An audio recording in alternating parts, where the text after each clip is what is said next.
You guys ready for your next comic? The angriest black man I know. Give it up for Aaron Wagner, everybody. Yeah. Yeah, keep going.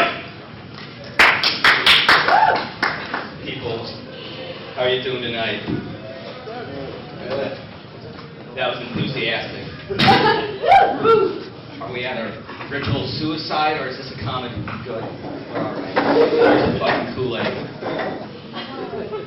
By the way, on the top of the murder she wrote, she is the greatest, most prolific serial killer in American history. There's over 300 episodes of this show, and she always knows the person who dies, and always has this cookie-cutter ending of how it came together. Then she writes a book, and then profits off the murder.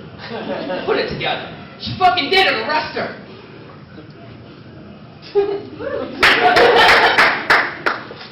New jokes.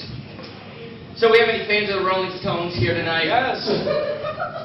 Seriously? At least two people so I can tell this joke.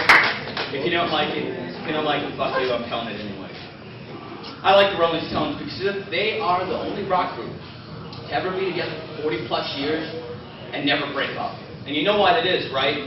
It's because they did so many goddamn drugs, they don't even know who they are. Every day is a new day to the Rolling Stones. Hey, how you doing? Name's Mick. Just thinking of starting a rock band. I got all these lyrics, but no music to go with them. Oh, bloody hell, you ain't my wanker. My name's Keith. I got all these guitar riffs and no lyrics to go with them.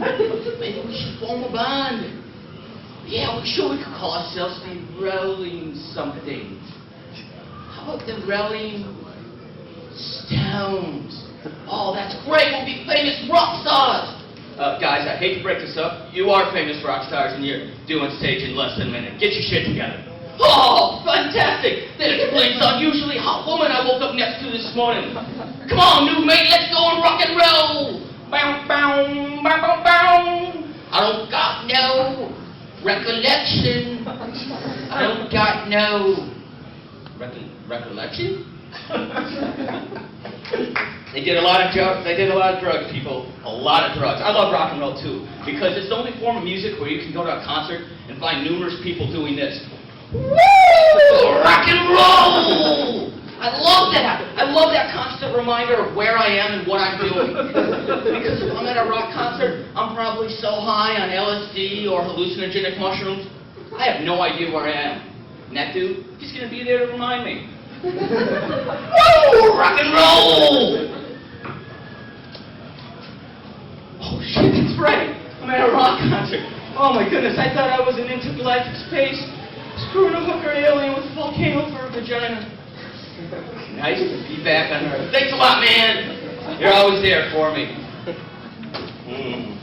And you know, the devil's name gets associated with rock and roll. I don't understand that. It's the devil's music. Rock and roll has a soul. It cannot be the devil's music. Pop music is the devil's music. It's totally soulless, man. You're talking vacant, evil shit. They need to place the name in the right place. His name does get tossed around a lot. You hear about these guys, they chop up their family, feed it to the neighbor's dog, then weeks later they find like human bone fragments and canine feces, and the police arrest the guy, and they ask him why he did it, and what does he say? Because the devil told me to do it. The devil told you to do it? The devil told you to do it? That is not an excuse to kill your family. The devil, Satan, Lucifer, Beelzebub, the Dark Lord. The man has more nicknames than Muhammad Ali. He's gotta be a bad motherfucker. What are you doing going into business with him? Are you insane? And I think it's pretty well accepted that we don't kill our families, especially if Satan tells us to do it. In fact, if he tells you to go to the corner store to buy a candy bar, you tell him no. Because it's a trick. You're going to get shot in a holdup or raped or robbed on the way home. This is how it works. The devil's a dirty dealer. He screws you over in the end. That's how it works. I think we all learned this by what, the first grade? Oh, right. Speaking of first graders, I got a college degree and I can't teach in a public school. Gotta throw that out there. So support my comedic career. Otherwise, I will start teaching your nieces and nephews, cousins, brothers, and sisters. And when they come home crying, you'll be the only people responsible. I'll tell them all kinds of horrible things, like every time you answer a question wrong, an angel loses its wings. I can't help it if there's a lightless wing in heaven just because of this stupid little dumb bastard. Stop answering the questions. You're offending God. Lay off. Hollywood, they think that kids are going to scare us. They really do. They have these kids whisper stuff, I see dead people. What are you drawing? You dying. You know what? None of that scares me coming out of a kid's mouth. I'll tell you what scares me coming out of a kid's mouth. You're my father. Really? Oh, son of a bitch. Well, who's your mother? No! More! Her. Last time I saw her, she closed my window. Oh, son of a bitch, I guess we're going to have to run with this. What's your name? What's your name? By the way, how many parents do we have here tonight? Any? You have multiple children? Yes. Anybody who has multiple children, they know they will ultimately be asked which one of their kids they love the most. And you know what they say? I love them all the same, right? Bullshit! You know that's a lie. You know there's one kid you love more than the other. Because he's better looking, he's wittier, he's smarter, he's funnier, he's better at sports, he has a brighter future. He reminds you of you if you were a kid. Unlike the rest of these little bastard children running around looking like their mother, reminding you of your greatest mistake every second, every goddamn day. That fucking whore. Yes. Hug me, Papa. Oh, God, no, not today, son. You look way too much like your mother. The son I love. Yeah, the one that looks like me, Aaron Jr. Oh, there he is. Oh, I love you, son. Here, have a steak. The rest of you bastards go to bed. Right up here. Oh, Christ. You gotta love open mic nights. You take crazy chances you usually wouldn't. However, I will not do my crippled joke because I like you guys that much. No crippled jokes. No, Aaron's taking off to a higher plane, laying off the curse words. No more crippled jokes. I like to straddle the middle and get myself a shitty Comedy Central special and be a hat comic. I can see my future. In fact, I think they should legalize drugs for the terminally ill. If you're on your deathbed dying of cancer, there's no reason you should have to be conscious of your own demise. They should be able to do whatever the hell drug they want to do.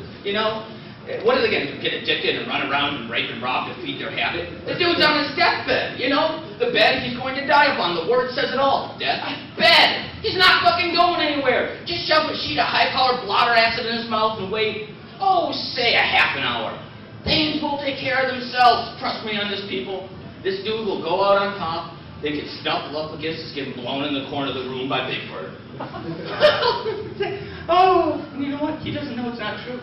And you don't need to tell him that it's actually an exceptionally hung black doctor getting sucked off by his big-nosed nurse. You don't need to know the truth. Conceal it from him.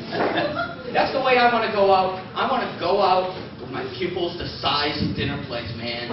Just tripping balls, laughing my ass off. I can see the conversation between the nursing staff and my family right now. So, was Aaron in a lot of pain before he died? No, surprisingly. He wasn't in any pain at all.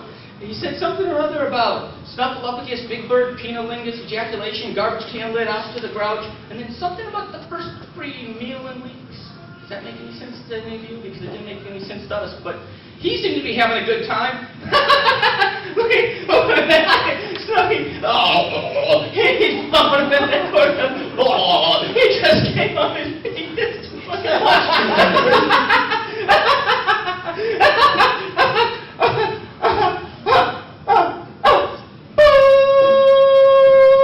Time of death? Yesterday. Christ, this guy was high. Oh. Good God, thank you. You've been a great audience. A lovely evening.